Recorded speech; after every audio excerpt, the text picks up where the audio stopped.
थोड़ा last class में अपन पढ़ रहे थे तो अपन ने वांट ऑफ फैक्टर पढ़ लिया था। और अपन ने एक एनसीईआरटी का टॉपिक पढ़ना था जो इसमें अपने को क्वेश्चन पूछता ऑस्मोटिक प्रेशर से। इसलिए इस पैरा से क्वेश्चन खूब बनाते हैं, है ना। तो सिंपल थिंग है कि measurement of osmotic pressure provide another method to determine molar mass. ये मोलर मास को डिटरमाइन करने का एक अदर मेथड है of solute. This method is widely used for determination of molar mass of protein, polymer and other macromolecules. ये उनके लिए बहुत अच्छा मेथड्स है। क्यों अच्छा मेथड है? पहली बात तो ये डिफरेंस पे डिपेंडेंट नहीं है, डायरेक्ट वैल्यू है। ऊपर से रूम टेम्परेचर पे वर्क करता है। आ रही बात में, इसमें रूम टेम्परेचर और ऊपर से आपने जितने से पहले सब पढ़े, या तो वो मोल फ्रैक्शंस है या फिर उनमें क्या है बेटा, मोलेलिटी है। क्या है बेटा? मोलेलिटी। और इसमें मोलेरिटी क्या है बेटा? और मोलेरिटी क्या होता है बेटा कि डाइल्यूट सॉल्यूशन के लिए वर्क करती है मोलेरिटी। क्योंकि देखो बेटा, मोलेरिटी जो होती है, मोलेरिटी का फॉर्मूला क्या होता है बेटा? Molar mass of weight of solute upon A molar mass of solute into volume of solution into 1000। आ रही बात समझ में? और मोलेलिटी क्या होती है बेटा? Weight of solute upon molar mass of solute into weight of solvent into 1000। मैं वॉल्यूम ऑफ सॉल्यूशन की जगह ये लिख सकता हूँ क्या बेटा? Molar mass of solute into, आपको पता है वॉल्यूम ऑफ सॉल्यूशन क्या होता है बेटा? डेंसिटी ऑफ सॉल्यूशन क्या होता है? Weight of solution upon volume of solution. तो क्या मैं वॉल्यूम ऑफ सॉल्यूशन कैसे लिख सकता हूँ? Weight of solution into density of solution into 100,000। अरे बोलो। अब हमें पता है डेंसिटी डाइल्यूट सॉल्यूशन की वैसे कोई खास होती नहीं है। देखो, अब इस फॉर्मूले में हम डब्ल्यू सॉल्यूशन से डिवाइड कर रहे हैं और इसी फॉर्मूले में हम वेट ऑफ सॉल्वेंट से डिवाइड कर रहे हैं। तो ज्यादा डाइल्यूट कौन हुई? ये हुई कि ये हुई? ये हुई। अगर आपकी डेंसिटी 1 हो जाए तो साफ साफ दिख रहा है ये बड़ा है। मोलरिटी जनरली मोलरिटी से क्या होती है? बड़ी। तो डेंसिटी आप 1 या 1.2 इतनी तो रखोगे मैक्सिमम से। आपने कितनी डेंसिटी देखी? आपने जनरली 1, 1, 2, 0.5 ऐसी देखी है। लेकिन आप डिवाइड किससे कर रहे हो बेटा? Weight of solution. और वो तो सॉल्वेंट प्लस सॉल्यूट दोनों का मिक्सअप है। भाई सॉल्वेंट से तो डिवाइड कर ही रहे हो, साथ में उससे ज्यादा है। इसलिए बेटा मोलरिटी क्या होती है? इसकी वैल्यू क्या होती है बेटा? कम। और वॉल्यूम कम है मतलब सॉल्यूशन क्या है? डाइल्यूट। और आपको पता है डाइल्यूट सॉल्यूशन पे राउल्ट लॉ अच्छे से वर्क करते हैं। राउल्ट लॉ कंसंट्रेट पे वर्क ही नहीं करते। इसलिए ये बहुत अच्छा मेथड है क्योंकि इसमें मोलरिटी यूज करते हैं। Pi equal to CRT. फिर बोलो। The osmotic pressure method has the advantage over other method as the pressure measured in around room temperature। और रूम टेम्परेचर पे यूज करने से फायदा क्या है बेटा? हम प्रोटीन्स के लिए निकाल सकते हैं क्योंकि प्रोटीन्स को आप गर्म करते हैं तो वो क्या हो जाते हैं बेटा? डीनेचर्ड हो जाती है, खराब हो जाती है। आपको पता नहीं चला वो प्रोटीन कौन सी बदल गई। तो ये रूम टेम्परेचर पे बहुत सफिशियंट मेथड है। पूछ जाता है प्रोटीन के लिए मेथड अच्छा क्यों है? क्योंकि रूम टेम्परेचर पे होता है। मैक्रोमोलिक्यूल्स है, उनको गर्म करते हैं वो टूट जाएंगे, फिर मोलर मास कैसे निकालोगे? अरे बोलो। and the molarity of this solution is used instead of a molality। उससे सॉल्यूशन डाइल्यूट बना रहता है। सॉल्यूशन क्या बना रहता है? Dilute. As compare to other colligative property its magnitude is large even for very dilute solution. इसका magnitude भी बहुत ज्यादा आता है क्योंकि बात करूं तो डिफरेंस है। डिफरेंस तो बहुत कम होगा, हो सकता है ना भाई किसी में डिफरेंस बहुत कम हो, लेकिन इसमें तो क्या एक्चुअल वैल्यू है। टेक ये सारी पॉइंट वो पूछ सकता है क्यों अच्छा है, नीचे ऑप्शन में लिख के दे सकता है ना, सारी लाइनें अच्छी है। The technique of osmotic pressure for determination of molar mass of solute is particularly used for biomolecules as they are generally not stable at a high temperature and polymer have low solubility। तो जो polymer होते हैं उनकी solubility क्या होती है? लो। और लो होती है तो क्या हुआ? हमें तो मोलरिटी वैसे भी लो ही होती है। मोलरिटी टेम्परेचर डिपेंडेंट नहीं है, ये थोड़ी सी टेम्परेचर डिपेंडेंट, लेकिन वो आप रूम टेम्परेचर पे तो कोई फर्क ही नहीं है ना। Next one, two solution having same osmotic pressure. अगर दो सॉल्यूशन जिनके ऑस्मोटिक प्रेशर सेम होने हम क्या बोलते हैं? Isotonic. When such solution are separated by semi permeable membrane no osmosis occur. कोई ऑस्मोसिस नहीं होता बिटवीन देम।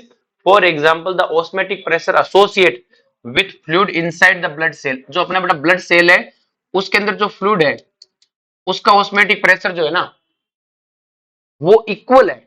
ये याद रखना टर्म। वो किसके इक्वल है? 0 अगर इसको हम सेल को एक सॉल्यूशन में रख दे बेटा, 0.9% मास बाय वॉल्यूम NaCl। या इस सॉल्यूशन का ऑस्मोटिक प्रेशर निकालो। कैसे निकालो कि वॉल्यूम ऑफ सॉल्यूशन 100 मान लो, तो NaCl का वेट कितना आ जाएगा 0.9 ग्राम।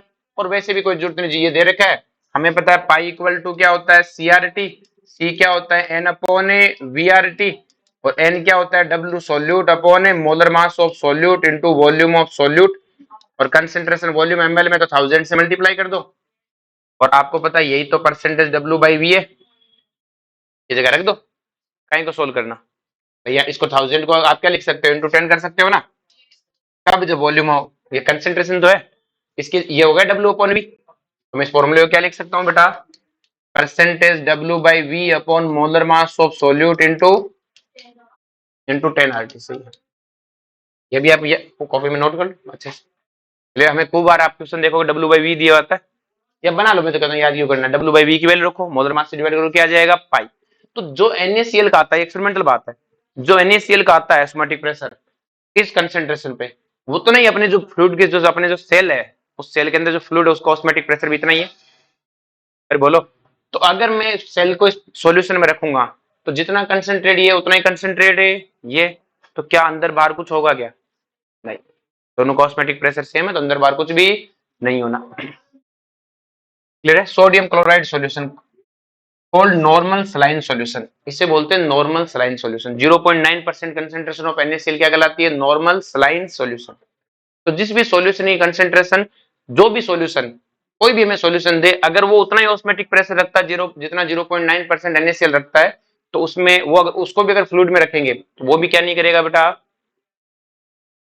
कहीं नहीं जाएगा। 0.9 नहीं, इस ये हमारा रेफरेंस है, किसी और को देखना है तो इसका रेफरेंस ले लो, इसका क्या ले लो, रेफरेंस। तो अगर मान लो कोई सॉल्यूशन कहता है 0.8% mass upon V of HCl रखता है क्या, चेक कर लो, फिर बोलो। आप देखो ध्यान से, it is safe for inject और normal saline is safe for inject intravenous, ये क्या होता है जो अपन इंजेक्शन लगाते हैं ना बेटा, क्लियर है। इसके लिए जो अपना सॉल्यूशन जो होता है, जो साल्ट का इंजेक्शन लगाया जाता है, वो हमेशा इसी कंसेंट्रेशन का होता है, मतलब इसके साथ आइसोटोनिक होता है। 0.9% डब्ल्यू बाई वी बोल दो, एम बाई वी बोल दो, W by we solution of NaCl, इस जितना ऑस्मेटिक प्रेशर इतना होता है। कोई भी साल्ट हम बनाते हैं जो हमारी बॉडी में इंजेक्शन के थ्रू लगाना है, उसका भी ऑस्मेटिक प्रेशर, उसकी कंसेंट्रेशन का भी ऑस्मेटिक प्रेशर उतना ही होना चाहिए जितना NaCl का है, जितना नॉर्मल सलाइन है वाटर का है। अगर उससे कम और ज्यादा हुआ तो दिक्कतें हो जाएंगी। अगर मान लो मैंने सॉल्यूशन को डाइल्यूट कर दिया, जो मैंने इंजेक्शन लगाया उसकी कंसेंट्रेशन क्या थी बेटा, NaCl 0.9, जितना NaCl का ऑस्मेटिक प्रेशर उससे कम ऑस्मेटिक प्रेशर का मैंने लगा दिया, क्लियर। तो आपको पता है बाहर क्या कर दूं, अगर मैं लो कंसेंट्रेशन कर दूं, क्या कर दूं, तो अंदर कंसेंट्रेशन हाई है, और अंदर कंसेंट्रेशन हाई है तो इसके अंदर से सारा सामान कहाँ जाएगा बेटा, बाहर। हाई से लो, सॉरी, लो से हाई की तरफ निकल बोल, बाहर से सारा का सारा अंदर जाएगा, और हमारी क्या हाथ सूज जाएगा, स्वेल हो जाएगा, क्या हो जाएगा, स्वेल। फिर बोलो, और अगर आपने ज्यादा कंसेंट्रेशन का भर दिया, सॉरी लो कंसेंट्रेशन बाहर हाई कंसेंट्रेशन कर दिया, तो जो सेल के अंदर का फ्लूइड है वो कहाँ जाएगा बेटा, बाहर। फिर बोलो, इसलिए कोई भी इंजेक्शन हमसे पूछता है कि कोई इंजेक्शन अगर बॉडी में लगाया जाता है, अपने इंजेक्ट किया जाता है, तो उस सॉल्यूशन का कंसेंट्रेशन कितनी होनी चाहिए, कि उस सॉल्यूशन की कंसेंट्रेशन इतनी होनी चाहिए कि उसके द्वारा जनरेट किया गया ऑस्मेटिक प्रेशर NaCl द्वारा जनरेट किए गए 0.9% के बराबर हो। आगे बात में आपको क्वेश्चन दे सकता है कि एक सॉल्यूशन उसके कितना अमाउंट ले कि उसको बॉडी में इंजेक्ट किया जा सके, तो आपको उसका क्या करोगे कि उसका osmotic pressure equal to I by B, इसका ऑस्मेटिक प्रेशर आ जाएगा, दोनों के मोलर मास से वेट बताया था लास्ट क्लास में, Na अपॉन Nb कर दोगे। On the other hand, if we place the cells in a solution containing more than 0.9% sodium chloride, water will flow out। अगर आपने बाहर ज्यादा कंसेंट्रेट रख दिया तो dilute low concentration high concentration में जाएगा, और फ्लूइड क्या आ जाएगा बेटा, बाहर आ जाएगा, और अपनी सेल क्या हो जाएगी, श्रिंक हो जाएगी, क्या हो जाएगी, श्रिंक। सच ए सॉल्यूशन कॉल्ड हाइपरटोनिक, ऐसे सॉल्यूशन को क्या बोलते हैं, हाइपरटोनिक। बोलो कोई दिक्कत है। If the salt concentrate is less than 0.9%, अगर साल्ट का कंसेंट्रेशन क्या हो जाए 0.9% से कम हो जाए, तो this solution called a hypotonic. फिर बोलो, in this case water flow into the cell, cell के अंदर चला जाएगा, and is place in the solution and they will swell, वो क्या हो जाएंगे, स्वेल हो जाएंगे। नेक्स्ट देखो, the phenomena mention in the beginning, जो भी किए होंगे इन्होंने, ए रो मैंगो, रो मैंगो क्या होता है, कच्चा आम, placed in concentrated salt solution, इन्होंने किस में प्लेस कर दिया बेटा, कंसंट्रेटेड साल्ट सॉल्यूशन में। अपने पास ये एक आम है, कच्चा आम, मतलब जिसे केरी बोलते हैं अपन, इसमें मैंने इसको प्लेस कर दिया, बाहर सॉल्यूशन कैसा है, कंसंट्रेट क्या है बेटा, और हाई कंसेंट्रेशन होने और अंदर क्या होगी लो, तो जो इसके अंदर का पानी है वो बाहर आएगा बेटा, अंदर का पानी सॉल्वेंट ही बाहर आएगा। जो मैंगो की जो सेल है वो किसका काम करती है, एसपीएम का, क्लियर है। तो उसके अंदर का जो जितना भी पानी है वो बाहर आएगा, क्या आएगा बेटा, बाहर। और अंदर का पानी बाहर आ जाएगा तो क्या हो जाएगी, श्रिंक हो जाएगी, क्या हो जाएगी। और उसको हम फिर अचार बनाने का काम करते हैं। अचार बनाने से पहले आम को इस कच्चे कैरी होते हैं ना, उसको नमक के डाल के रखते हैं। तो तुम्हारी मम्मी को ही पता है चीज तो। Raw mango place in concentrated salt solution lose water via osmosis and shrivel into pickle, एक छोटे क्या हो जाती है बेटा, पिचक जाती है। फिर बोलो, सेम कहानी है। Wilted flower revive when placed in fresh water, अगर कोई मुरझाया हुआ फूल है उसको आप पानी में डाल दो, तो जैसे आप पानी में डालोगे तो मुरझाया हुआ फूल है, इसका मतलब एक तो सूखा फूल होता है उसमें, वो तो मर गया। मुरझाया मतलब उसके अंदर मुरझाता कब है, जब उसके अंदर से वेपर चले जाते हैं बाहर। भाई एक फूल है उसमें से अगर जितनी भी उसका अंदर मॉइस्चर बाहर चली गई तो वो क्या कर जाता है, मुरझा जाता है। अगर मॉइस्चर चली गई अंदर से, इसका मतलब अंदर सिर्फ क्या बचा, सोल्यूट बचा, पानी तो चला गया। मतलब अंदर कैसा है, हाई कंसेंट्रेटेड, कैसा है, ये हाई कंसेंट्रेटेड है।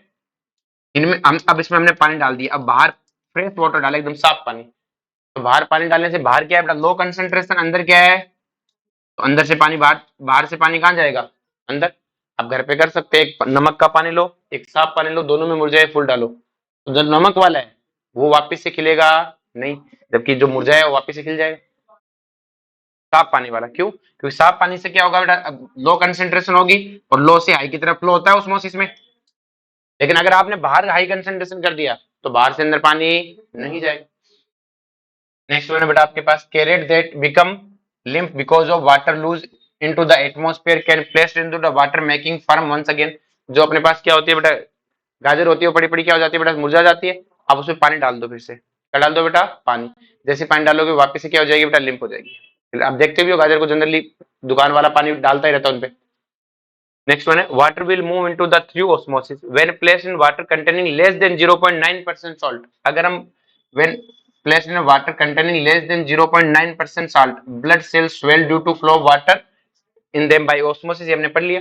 अब जनरली जो लोग ज्यादा साल्टी खाना खाते हैं बेटा, क्लियर है, वो पानी रिटेन रहता है उनकी सेल में, क्योंकि ज्यादा साल्टी पानी खाने से आपके जो ब्लड्स हैं उसमें क्या जाएगा बेटा, नमक ज्यादा जाएगा। और ब्लड्स में ज्यादा नमक होने से सेल्स में भी क्या हो जाएगा बेटा, सोडियम का कंटेंट बढ़ जाएगा। भाई आपके जो सेल हैं, अगर आप ज्यादा साल्ट खाना खाते हो उसका मतलब आप साल्ट ज्यादा लेते हो, इनहेल करते हो, तो आपकी बॉडी में क्या होगा, साल्ट का अमाउंट बढ़ेगा। तो आपकी सेल के अंदर भी साल्ट क्या हो जाएगा, ज्यादा। और सेल के अंदर साल्ट ज्यादा हो जाए, सेल कैसी हो जाएगी, हाई कंसेंट्रेटेड, क्या हो जाएगी बेटा, आपका साल्ट कंटेंट ज्यादा। आपकी बॉडी जनरली सोडियम को बाहर फेंकती है, सेल बाहर फेंकती है, पोटेशियम को अंदर लेती है, क्योंकि सोडियम का अपनी बॉडी में सेल में कोई ज्यादा यूज है नहीं। अब आप ज्यादा साल्ट वाला खाना खाते हो तो सेल में अंदर क्या होगा, साल्ट ज्यादा। अब साल्ट ज्यादा होने से अंदर क्या, हाई कंसेंट्रेटेड। और हाई कंसेंट्रेटेड और बाहर पानी है आपके पास, बॉडी में पानी तो है, तो बाहर से पानी इसके क्या होगा, अंदर जाएगा, तो आपके सेल में क्या लगेगा बट आपको पानी से भरा भरा सा फील होगा। क्लियर है, आपको ऐसा लगेगा आप जैसे बोलते हैं आफरा सा आ रखा है भाई साहब, पानी ज्यादा पीते जा रहे हो, प्यास नहीं बुझ रही। क्लियर है, कम खाया करो नमकीन नमकीन। क्लियर है कि प्याज कितना ही पानी पी लो, प्यास नहीं बुझ रही बस। क्लियर है। तो इसी को, इस बीमारी को जो पानी पीने से स्वेल हो जाए, अब इससे क्या होगा बेटा, आपकी आप ज्यादा साल्ट खाने से हाई कंसेंट्रेटेड और सेल में खूब पानी जा रहा है, तो इससे वो स्वेल क्या हो जाएगी बेटा, जो आपकी जो सेल है वो स्वेल हो जाएगी, और इसी को क्या बोलते हैं, एडिमा। फिर बोलो, water movement from the soil, soil से इनटू प्लांट्स रूट्स, क्या लिखा है, इन अपर पोर्शन, जो बेटा जो प्लांट्स है उसमें भी ऊपर पानी किससे जाता है बेटा, ओस्मोसिस से। किसके थ्रू जाता है, ओस्मोसिस के थ्रू जाता है। द प्रिजर्वेशन ऑफ मीट, जो मांस होता है बेटा उसे प्रिजर्व करना है, तो मांस को प्रिजर्व करने, मांस पे भाई मांस के पर बहुत जल्दी बैक्टीरिया लगते हैं, तो ये मांस को प्रिजर्व करने के लिए उस पर क्या करते हैं बेटा, साल्ट लगा देते हैं, क्या लगा देते हैं, पूरे मांस पे साल्ट की लेयर चढ़ा देते हैं पूरे पे। साल्ट लगाने से फायदा क्या होता है, पूरे पे साल्ट लगा देते तो वो एरिया क्या हो गया, हाई कंसेंट्रेटेड एरिया हो गया, इसमें सॉल्यूट बहुत सारे। अब एक बैक्टीरिया है वो यहाँ ग्रो करता है, जैसे वो ग्रो करेगा तो उसके अंदर जो फ्लूइड है वो बाहर क्या फील करेगा, हाई कंसेंट्रेशन फील करेगा, और हाई कंसेंट्रेशन फील करेगा तो उसके अंदर का जो फ्लूइड्स है वो कहाँ जाएगा बेटा, बाहर। और बैक्टीरिया पैदा होते ही मर जाएगा, बैक्टीरिया पैदा होगा मरेगा, पैदा होगा मरेगा, समझा के। इसी तरह से फ्रूट्स होते हैं, उन पे हम चीनी लगा देते हैं, क्या लगा देते हैं, सेम। भाई तो मैंने मीट लिया, इसकी जगह आप क्या ले लो बेटा, फ्रूट्स, आपने फ्रूट्स पे देखा होगा कई बार शुगर लगा देते हैं, फ्रूट्स खराब नहीं होते। अगर आपने फ्रूट काट लिया, खाना नहीं है, तो उस पर आप शुगर लगा दो, क्या लगा दो बेटा, शुगर। अब जैसे आप शुगर बहुत सारा लगा दो तो शुगर भी क्या एक सोल्यूट है, और सोल्यूट है तो उसके ऊपर क्या हो जाएगा, हाई कंसेंट्रेशन, क्या हो जाएगा। अब अब उसमें बैक्टीरिया पैदा होगा, और बैक्टीरिया पैदा होते आपकी कंसेंट्रेशन ज्यादा है, तो इसके अंदर का सामान कहाँ जाएगा, बाहर। फिर उसे धो के खा लो, स्वाद आ जाएंगे। क्लियर है? तो ये चीज सबको समझ में आया बेटा? चलो जी, इसके बाद ये तो आपका वही आरओ वाला सिस्टम है। आरओ कैसे काम करता है? The pressure required for the reverse osmosis quite high. हमें क्या करना होता है? रिवर्स ऑस्मोसिस में ज्यादा प्रेशर लगाना पड़ता है। यहाँ पे अपने पास क्या है बेटा? एसपीएम है, और इधर से क्या आ जाता है? Fresh water. इधर से जैसे हम प्रेशर लगाएंगे और क्या हो जाएगा? Reverse osmosis. क्या हो जाएगा? Reverse.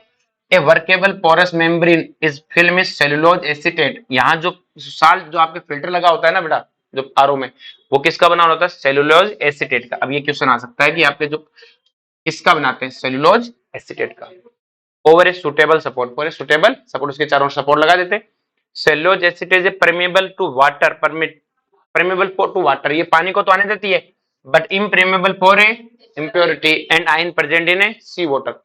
The many country use the distillation plants. दुनिया बहुत सारी कैसा काम करती रहती है। क्लियर है? ये चीज सबको समझ में आई बेटा? यहाँ से बहुत क्वेश्चन आते हैं बेटा। ठीक है, पूरा थ्योरेटिकल पोर्शन है। इसी तरह एक और पोर्शन यहाँ पे आता है। हाँ,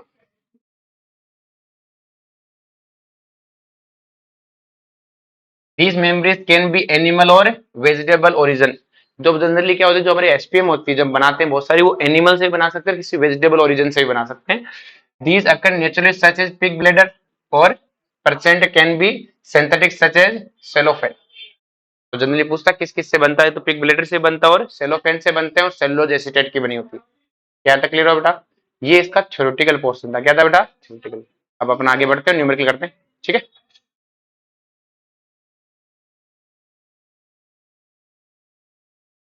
नेक्स्ट देखो ध्यान से। ये क्वेश्चन अपन दो क्वेश्चन ले, दोनों एनसीईआरटी क्वेश्चन है वैसे।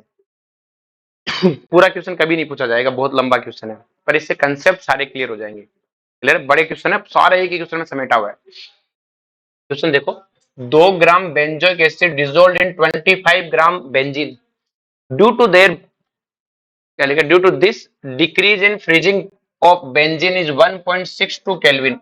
इसका मतलब हमें क्या दिया है? फ्रीजिंग डिप्रेशन फ्रीजिंग पॉइंट दिया हुआ है कि भाई फ्रीजिंग पॉइंट में 1.62 की कमी होगी, और जो कमी होती है वही डेल्टा टीएफ होता है।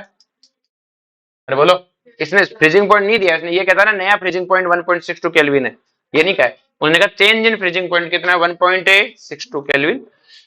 इन इफ बेंजोइक एसिड डाइमराइज, अगर बेंजोइक एसिड क्या होता है? डाइमराइज होता है, then find out degree of dimerization. Degree of a, if KF की वैल्यू दे रखी है हमें, डिग्री ऑफ डाइमराइजेशन का मतलब क्या है? हमें अल्फा चाहिए। क्या चाहिए? डिग्री ऑफ अल्फा चाहिए, हमें खत्म कहानी।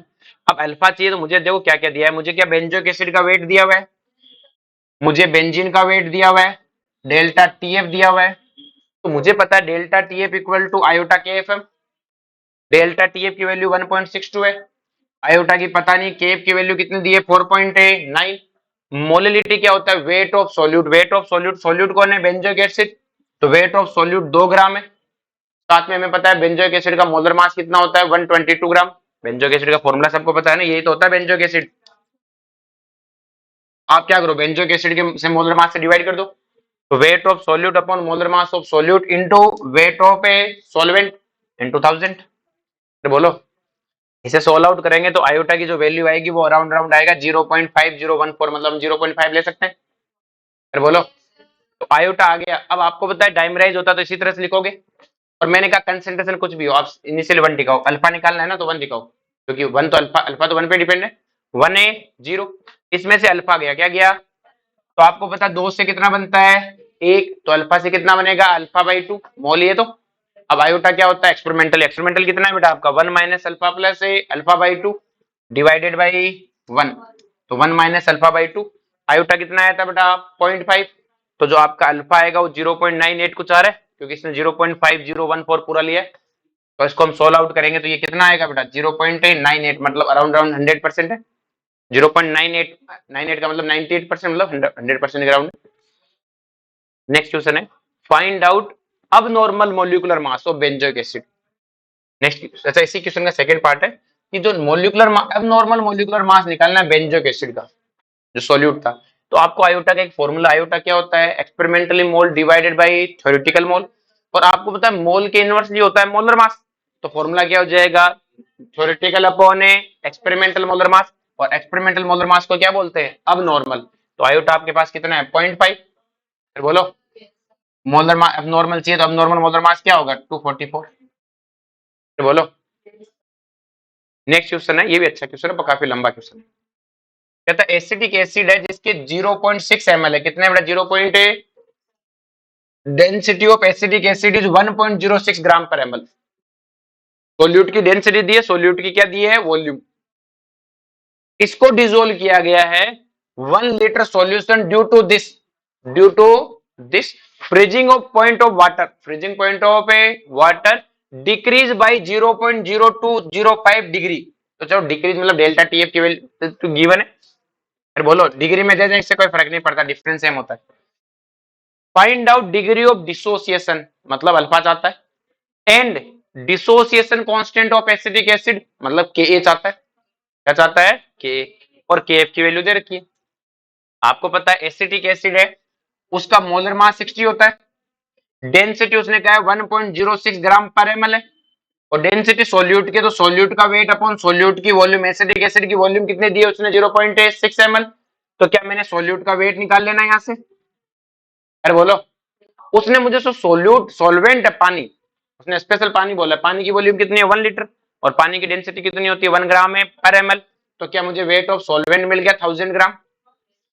अब मैं क्या वॉल्यूम, देखो ये वॉल्यूम ऑफ सोल्यूट थी, इसकी थी बेटा वॉल्यूम ऑफ ए सॉल्वेंट, ये वॉल्यूम ऑफ क्या है बेटा सोल्यूट की, इसने 0.6 दी थी मेरे को। तो बताओ वॉल्यूम ऑफ सॉल्यूशन कितनी आएगी, अराउंड 1000 ml ही रहेगी, क्योंकि सोल्यूट तो बहुत छोटा सा है ना, सॉल्यूशन का वॉल्यूम अराउंड 1000 ही।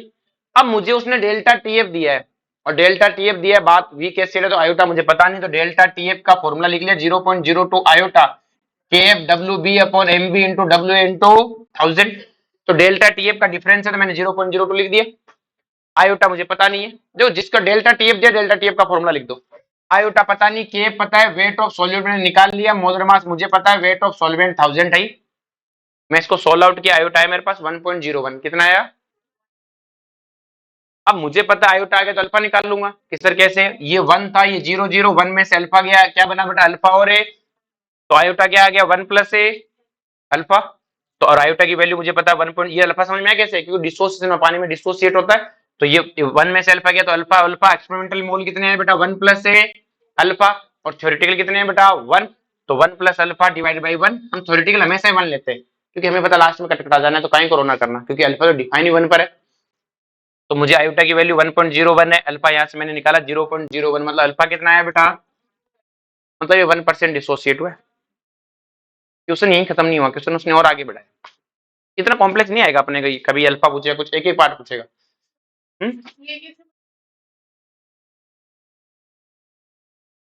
हाँ ये तो मैंने सिखाया था, नॉन इलेक्ट्रोलाइट्स है उनमें तो आयोटा 1 होता है, बाकी सब में आयोटा होता है। उसने डिग्री ऑफ डिसोसिएशन पूछा है, मतलब 100% टूटा ही नहीं है, बट टूटा तो है, और टूटा है इसका मतलब आपके आयोटा अलग आएगा, आयोटा टूटने को तो बताता है, टूटना है जुड़ने को तो बताता है। नॉन इलेक्ट्रोलाइट है तो नॉन इलेक्ट्रोलाइट लिखा होगा, या फिर यूरिया कार्बोहाइड्रेट ये लिखे होंगे, इनको मैं जानता हूँ। क्लियर है। जैसे CH3, अब मुझे यही क्वेश्चन नहीं खत्म किया, उसने कहा इसका डिसोसिएशन कांस्टेंट निकाल दो, डिसोसिएशन कांस्टेंट के लिए मुझे इनिशियल कंसंट्रेशन A चाहिए, क्या चाहिए A, क्योंकि इक्विलिब्रियम कांस्टेंट तो A चाहिए। तो मैंने कहा A में से 0 गया तो A में से X गया, तो ये बना X और A X। और आपको पता है इक्विलिब्रियम कांस्टेंट क्या होता है, प्रोडक्ट की कंसंट्रेशन अपॉन A, रिएक्टेंट की, तो x square upon A minus x, x को माना इग्नोर, क्या मारा, तो x स्क्वायर अपॉन क्या आ गया A। अब मुझे कहीं से x पता लग जाए, क्या पता लग जाए, x पता लगता है, काम बना लूंगा।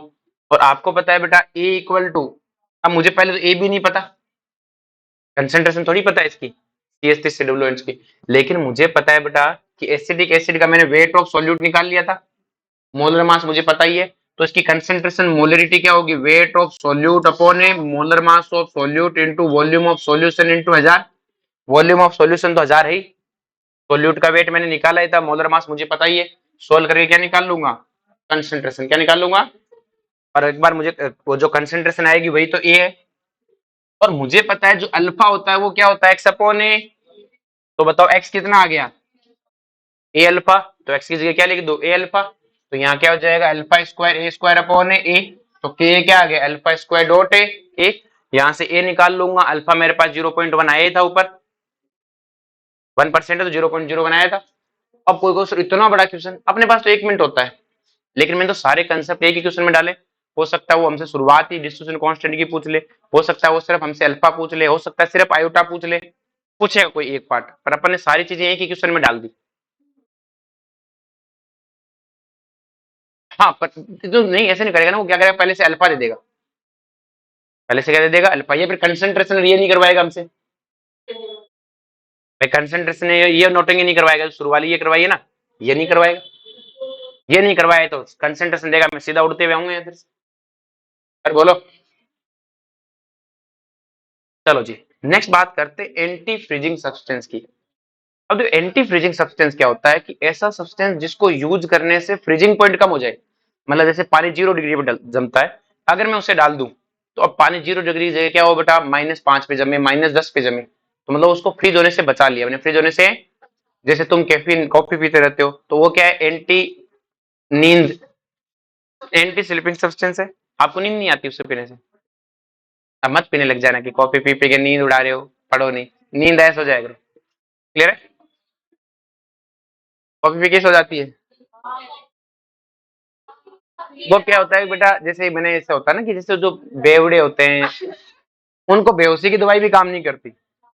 जब डॉक्टर जाता है ऑपरेशन पहले पूछता है कि बेटा तुम बेवड़े हो गए कि हाँ, दारू पीते हो कि हाँ, कितने पीते हो रोज के, ठीक है तो पूरा ट्रक भर के लगा दो इसके बेहोश नहीं होने वाला है। बहुत सारे जो दारू पीते हो बेहोश भी नहीं होते, तो वैसे तुम नशेड़ी हो बेटा, नशेड़ियों को फर्क नहीं पड़ता।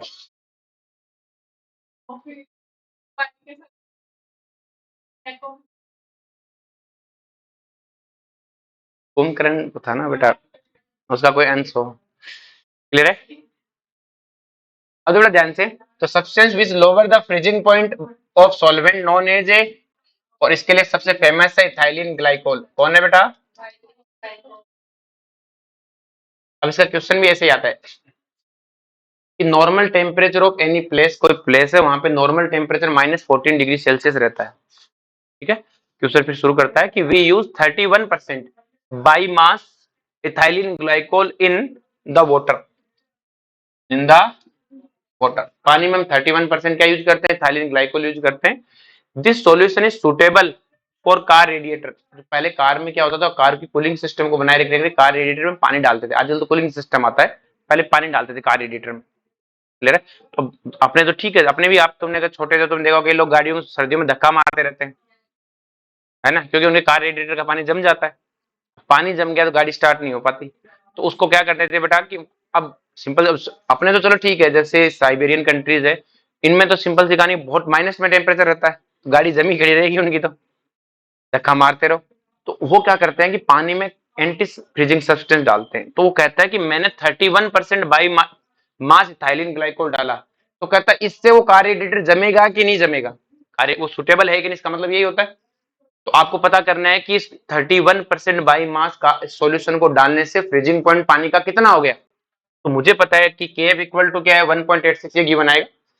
Delta T F equal to iota K F, delta T F, अब मुझे पता है इथाइल ग्लाइकोन तो क्या है, नॉन इलेक्ट्रोलाइट, तो आयोटा कितना होगा 1, के एफ की वैल्यू 1.86 है। मुझे क्या परसेंटेज डब्ल्यू बाई डब्ल्यू कितना है, 31%, कितना है, तो weight of solute upon weight of solution into 100। और हमें पता है जब एक का देके दूसरे का पूछे, क्योंकि परसेंटेज डब्ल्यू बाई डब्ल्यू दिए, मुझे मोलिटी निकालनी है, जब एक कंसेंट्रेशन टर्म देके दूसरी पूछे तो टोटल वर्क जिसका दिया है उसका वेट ऑफ सॉल्यूशन, नीचे जो भी लिखा है उसका मान लो कितना, जितने से मल्टीप्लाई है, तो वेट ऑफ सॉल्यूशन कितना हो गया 100। और अगर वेट ऑफ सॉल्यूशन 100 है तो वेट ऑफ सॉल्यूट कितना आएगा 31, और वेट ऑफ सॉल्वेंट कितना आएगा 69। बस बन गया। मोलिटी क्या होता है, weight of solute upon molar mass of solute, solute का मोलर मास आपको बताया था थाइलिन ग्लाइकोल का कितना होता है 62, अरे बोलो, into weight of A solvent into 1000।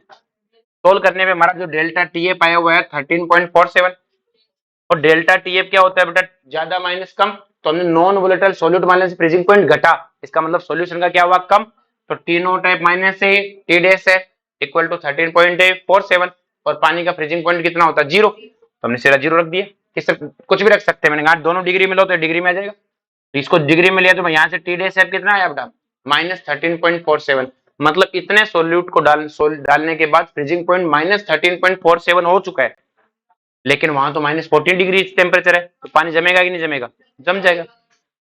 अगर मान लो 14 पॉइंट मतलब 15 पर हो जाता कि -15 हो जाता, तब कहते सुटेबल है, तब क्या कहते हैं आगे बात सुन में, तो this is not suitable for a car radiator. Clear है? तो जो रशिया वशिया जो कंट्री है, इनमें ये तो पानी में नहीं हो तो पेट्रोल में भी मिलाते हैं, वहां पेट्रोल भी जम जाता है। क्लियर है? तो पेट्रोल में भी क्या करते हैं, दूसरे तरह का पेट्रोल यूज करते हैं और इसलिए उनको यूज करते हैं। क्लियर है? चले आगे। क्या इलेक्ट्रिक गाड़ियां बेटा ये शहर में चलती है ना, ठीक है, बर्फ वर्फ में इनकी जान निकली पड़ी है। इलेक्ट्रिक गाड़ियां भी बन रही है, उनको भी लोग अच्छे से अडेप्ट नहीं कर रहे। चले आगे। नेक्स्ट क्या चाहिए? हाँ BMW चाहिए से। अरे बेटा वो तो दुनिया देखा देखी सभी करते हैं। तू किसी को गोबर खा देखते, तू भी सोचते रहे गोबर खा लेती हूँ एक चम्मच, क्या पता स्वाद होता होगा। चलो जी, नहीं, 10 gram of urea is added in 300 gram water. हमसे क्वेश्चन है कि 10 ग्राम यूरिया को हमने 300 ग्राम पानी में डाला, and this solution is cooled up to, इसको हमने इतना ठंडा किया कि उसका -3 डिग्री सेल्सियस उसका टेम्परेचर हो चुका है। Find out weight of water separated out in the form of ice. कितना पानी का है जो पानी जम चुका है। ध्यान रहे कभी भी नॉन वोलेटाइल सोल्यूट जमते नहीं है। नॉन वोलेटाइल सोल्यूट सॉल्वेंट जमता, सोल्यूट जमता उमता नहीं है, ध्यान रखना इस बात को, लिख भी लेना। द फॉर्म ऑफ आइस, तो केएफ की वैल्यू 1.86 दिया हुआ है। तो मुझे पता है बेटा कि ये अपने पास क्या था, कंटेनर था, इसमें 300 ग्राम क्या था बेटा, सोलवेंट था। क्या था? सोलवेंट। इसमें मैंने 10 ग्राम यूरिया डाली। क्लियर है? अब यूरिया डालने के बाद मैंने इसको कूल किया जिससे इसका टेम्परेचर -3 डिग्री हो गया। कितना हो गया? और मैंने कहा कुछ पार्ट बर्फ का जम गया होगा, तो जो पार्ट बर्फ का जम गया तो मैंने कहा वो डब्ल्यू आइस, वो वेट कितना है डब्ल्यू, सारा पानी नहीं जमा, कुछ पार्ट जम गया। तो अब सॉल्वेंट का वजन कितना रहा, क्योंकि सॉल्वेंट तो वह जो लिक्विड है। अरे बोलो, जो जम गया वो तो सॉल्वेंट है ही नहीं। तो मैं क्या करूंगा, पहले लिक्विड का मास 300 था, उसमें से कुछ वेट जम गया, तो बचा हुआ वेट कितना हुआ, 300 माइनस डब्ल्यू आइस। अरे बोलो, तो क्या मुझे सॉल्वेंट का वेट मिल गया? नया सॉल्वेंट का वेट ये है। और मुझे पता है डेल्टा टीएफ, नॉर्मली पानी कितने में जमता है, 0 पे। और अब वो कितने पे, कितना आ गया बेटा टेम्परेचर इसका, -3। तो टी डे सेफ कितना है बेटा, -3। जैसे मैंने यहाँ माइनस माइनस रखे, डेल्टा टीएफ कितना आ गया, 3। बेटा ध्यान रहे, ज्यादा माइनस कम वाला यूज नहीं करोगे तो यहाँ माइनस आंसर भी आ सकता है। तो डेल्टा टीएफ 3 आ गया। अब आपको पता है डेल्टा टीएफ आपके पास 3 है। आयोटा है बेटा, यूरिया का आयोटा कितना होता है, 1। केएफ की वैल्यू कितनी दी है, 1.86। वेट ऑफ सोल्यूट आपको 10 ग्राम दिया हुआ है। यूरिया का मोलर मास कितना होता है, 60। और सॉल्वेंट का नया वेट आपने रख दिया। सॉल्व करूंगा तो यहाँ से क्या आ जाएगा, वेट ऑफ आइस। फिर बोलो, अब इतने में तुम सारे न्यूमेरिकल कर सकते हो। ये मैंने स्टैंडर्ड क्वेश्चंस करा दिए, इसे लगभग सब समेट सकते हो। ठीक है, मैं उन बाकी क्वेश्चंस को इसलिए ले रहा कि मैं ही करा दूंगा, तुम क्या सिर करोगे। ठीक है, ये स्टैंडर्ड, इसमें हर तरह का कंसेप्ट आ चुका है। अब बाकी कंसेप्ट आपको लगा लगा के देखना। क्लियर? चलो जी, अब अपन पढ़ते हैं टाइप्स ऑफ लिक्विड सॉल्यूशन की। इसको शुरू में दिया, एनसीईआरटी में अपन लास्ट में पढ़ रहे हैं। इसमें सबसे पहले अपन देखते हैं आइडियल सॉल्यूशन। क्या पढ़ते हैं बेटा, आइडियल सॉल्यूशन। देखो, इसको पढ़ने से पहले आपको मैंने खूब बार सिखा रखा है, बहुत सिंपल सी है कि किसी भी बॉन्ड को तोड़, बॉन्ड जब भी टूटता है तो एनर्जी क्या होती है बेटा, एब्जॉर्ब होती है। और जब बॉन्ड बनता है तो एनर्जी क्या होती है, रिलीज। अगर आप मजबूत बॉन्ड तोड़ोगे तो ज्यादा एनर्जी एब्जॉर्ब होगी, कमजोर बॉन्ड तोड़ोगे तो कम एनर्जी एब्जॉर्ब होगी। अगर आपने मजबूत बॉन्ड बनाया तो ज्यादा एनर्जी रिलीज होगी, और कमजोर बॉन्ड बनाया तो कम एनर्जी क्या होगी, रिलीज। बस इतना सा कंसेप्ट अपने को चाहिए। तो देखो, आइडियल सॉल्यूशन क्या होता है कि solution those follow Raoult's law. Raoult's law क्या होते हैं, जो आइडियल सॉल्यूशन पे वर्क करते हैं। ये तो एक दूसरे के लिए यहां पर नहीं हुई ना, और पर अपन इसको थोड़ा आगे बढ़ते हैं। तो solution those follow Raoult's law, कि राउल्ट्स लॉ को फॉलो करने का मतलब क्या है कि राउल्ट ने कहा था कि अगर कोई सॉल्वेंट है आपके पास, सॉल्यूशन, उसमें सॉल्वेंट की मोल फ्रैक्शन x है और सॉल्यूट की मोल फ्रैक्शन x भी है, तो उसके द्वारा जनरेट किया गया प्रेशर P नॉट x होगा, सॉल्यूट का कितना होगा, P नॉट b। और जो आप एक्चुअलिटी में मैंने एक्सपेरिमेंट करके निकाला वो पीए और पीबी था, और दोनों क्या है, बराबर। क्या है भाई, जो पीए मैंने एक्सपेरिमेंट से निकाला, जो मैंने पीबी एक्सपेरिमेंट से निकाला, और जो राउल्ट ने कहा उनके बराबर है। फिर बोलो, P solution equal to PA plus PB, ये लाइन किसकी है, डाल्टन की। और अगर पी ये इसके बराबर है, पीबी इसके बराबर, तो पी सॉल्यूशन भी इसके बराबर होगा।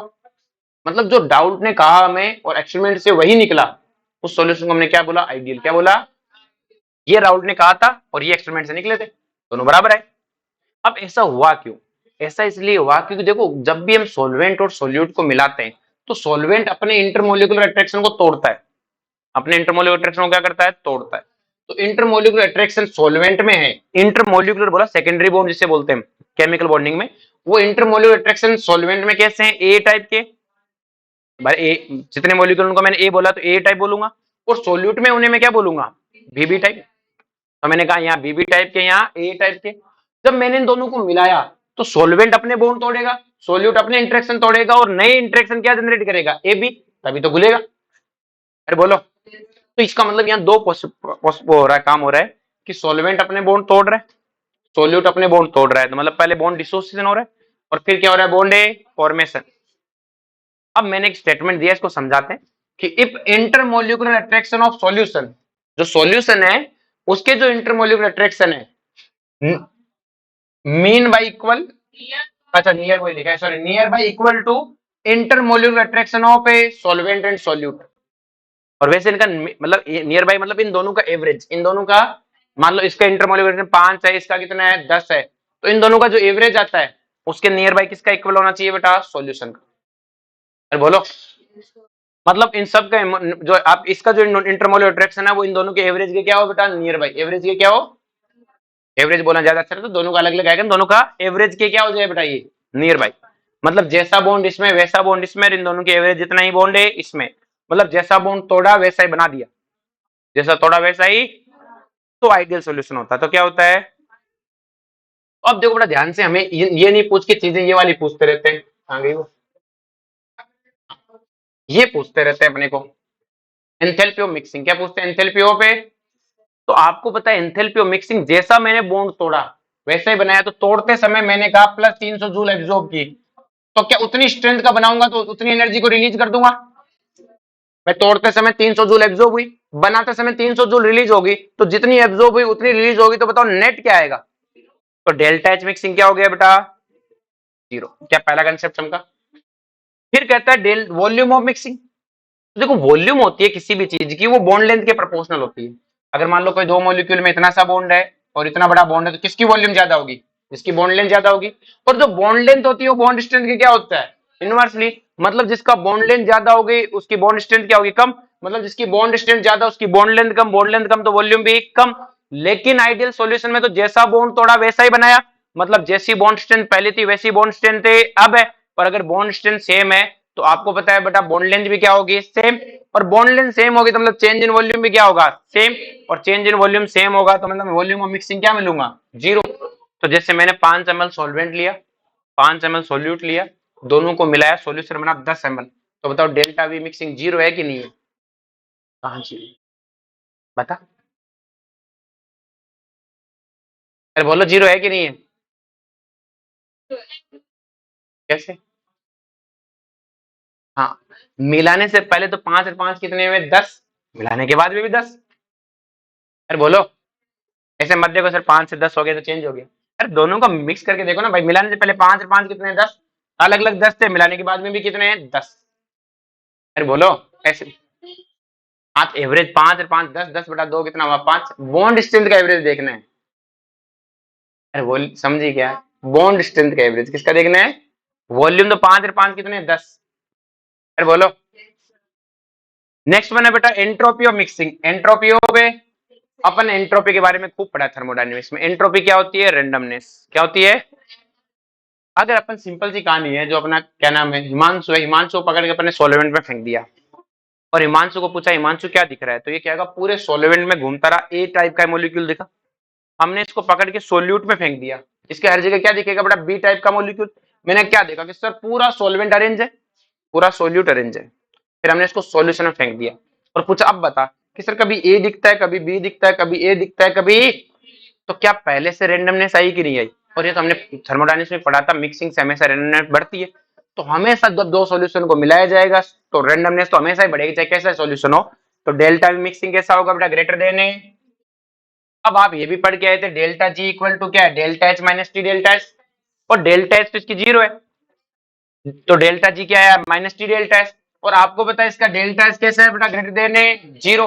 और delta H greater than zero मतलब delta H positive, delta H positive मतलब डेल्टा जी क्या आएगा, लेस देन जीरो। मतलब आइडियल सॉल्यूशन का बनना एक स्पॉन्टेनियस प्रोसेस है। चमका क्या होते हैं ना, खूब होते हैं।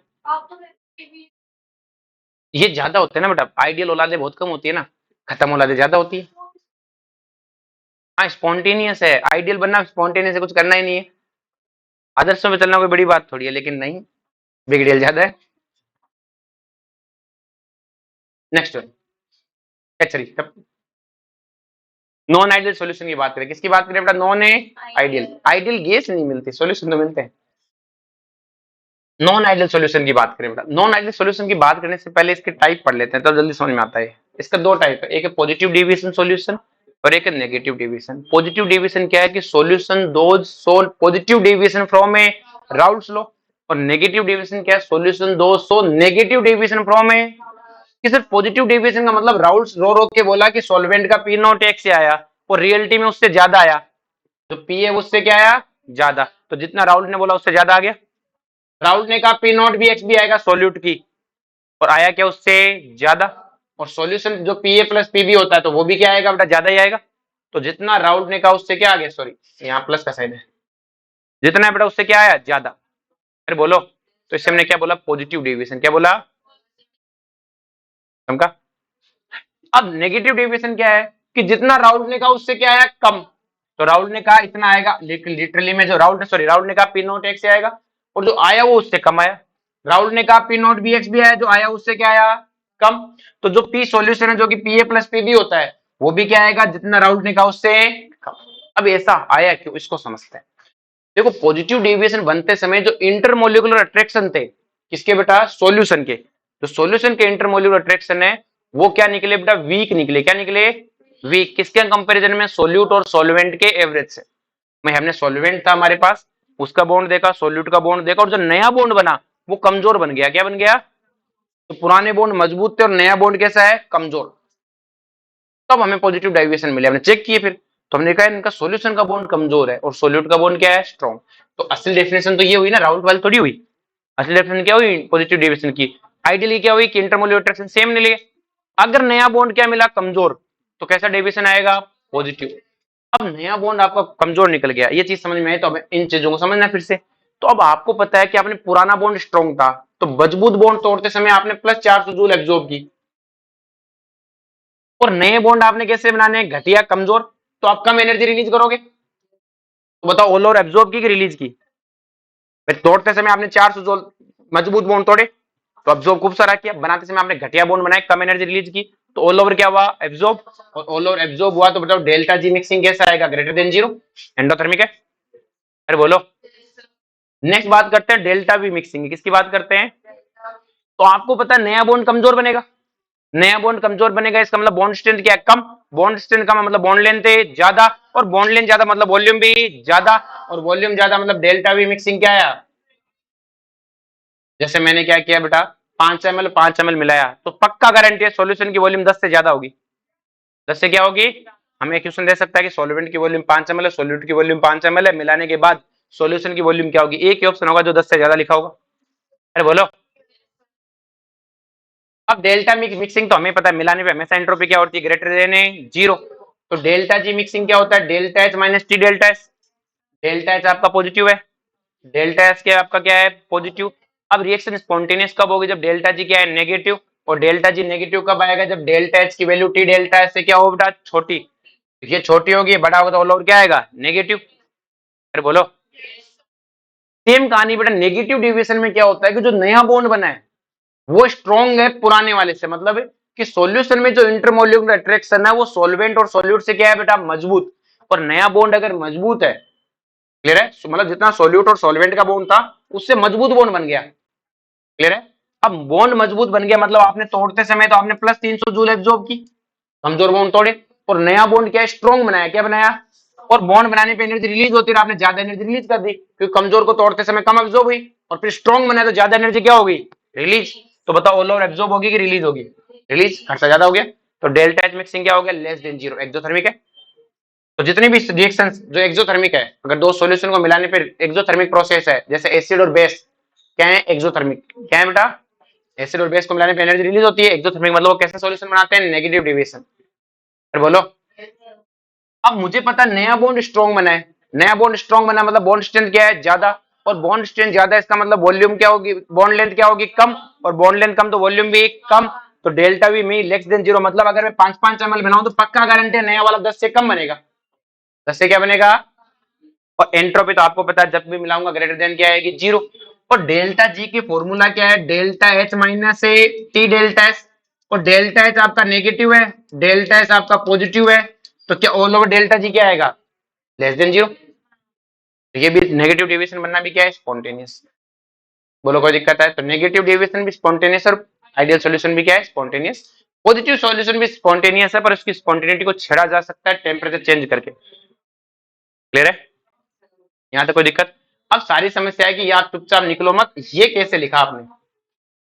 तो देखो बेटा सिंपल से, पॉजिटिव डेविएशन में क्या नया बॉन्ड क्या बन गया, कमजोर। बेचारा राउल सीधा साधा आदमी था, उसको लगा सॉल्वेंट सोल्यूट में जैसा बॉन्ड है वैसा ही बॉन्ड किस में रहेगा, सॉल्यूशन में। लेकिन नया बॉन्ड कमजोर बन गया, क्या बन गया, उसकी सोच से कमजोर बन गया। पॉजिटिव डेविएशन में क्या बना, नया बॉन्ड सोच से कमजोर बन गया। अगर बॉन्ड कमजोर बन गया तो ज्यादा क्या बोले, मॉलिक्यूल ज्यादा इवेपोरेट होंगे। भाई मॉलिक्यूल कमजोर बॉन्ड है तो इंटरमोलिकुलर अट्रैक्शन कम है, तो वेपोरेशन, मैंने पढ़ाया था वेपोरेशन में इंटरमोलिकुलर अट्रैक्शन क्या होता है, इनवर्सली। तो नया बॉन्ड बन गया कमजोर, नया बॉन्ड कमजोर बन गया, जितनी वेपर राउट ने सोची उससे ज्यादा उड़ गई। राउट ने सोचा है तो था कि यार ऐसा ऐसा बॉन्ड बनेगा तो इतनी सी वेपर बननी चाहिए, लेकिन नया बॉन्ड कमजोर बना, जितनी वेपर बननी चाहिए उससे क्या बन गई, ज्यादा। और जितनी वेपर बननी चाहिए उससे ज्यादा वेपर बन गई तो प्रेशर भी क्या आएगा, ज्यादा। इसलिए ऐसा आया। अरे बोलो, नेगेटिव डेविएशन में उस बेचारे भोले आदमी ने सोचा इतने से बॉन्ड बनेगा, लेकिन बॉन्ड बन गया मजबूत, क्या बन गया, और मजबूत बॉन्ड बन गया तो वेपर क्या बनेंगी, कम। और वेपर कम बनेंगी तो वेपर प्रेशर भी क्या आएगा, कम। तो इसलिए जितना राउट ने सोचा उससे क्या आया, अरे समका गया। बोलो कोई दिक्कत है किसी को, पक्का। चलो नेक्स्ट अब आता है नॉन आइडियल। तो नॉन आइडियल में कुछ बचा ही नहीं कि सॉल्यूशन जो राउल्स को फॉलो नहीं करता, मतलब कि एक कहता है कि पॉजिटिव डेविएशन कहता है greater than zero, negative deviation कहता है लेस देन। तो इसका मतलब पी ए किसके बराबर नहीं आना चाहिए, P naught A X A के। पी बी किसके बराबर नहीं आना चाहिए, P naught B X B के। और पी सॉल्यूशन इन दोनों के बराबर नहीं आना चाहिए, दोनों का मिक्स बोलना है। डेल्टा जी मिक्सिंग क्या होनी चाहिए बेटा, एक कहता है ग्रेटर देन जीरो, एक कहता है लेस देन जीरो, मतलब क्या नहीं आना चाहिए, बराबर जीरो के नहीं आना चाहिए, बड़ा या छोटा। डेल्टा वी मिक्सिंग में एक कहता है ग्रेटर देन जीरो, एक कहता है लेस देन जीरो, मतलब बराबर है नहीं आना चाहिए। और डेल्टा वी मैच मिक्सिंग तो सभी क्या कहते हैं, ग्रेटर देन जीरो। हाँ तो उन दोनों का मिक्स, नॉन आइडियल के दोनों का पार्ट ही तो है। नॉन आइडियल के दो पार्ट है, पॉजिटिव और नेगेटिव। तो दोनों पार्टों का बीच का स्टेटमेंट ही तो बोलूंगा ना। बोलो हम क्या हो गया, चलो टाइम हो गया। एग्जाम्पल इसके अपन कल पढ़ेंगे, कल ये चैप्टर खत्म करेंगे।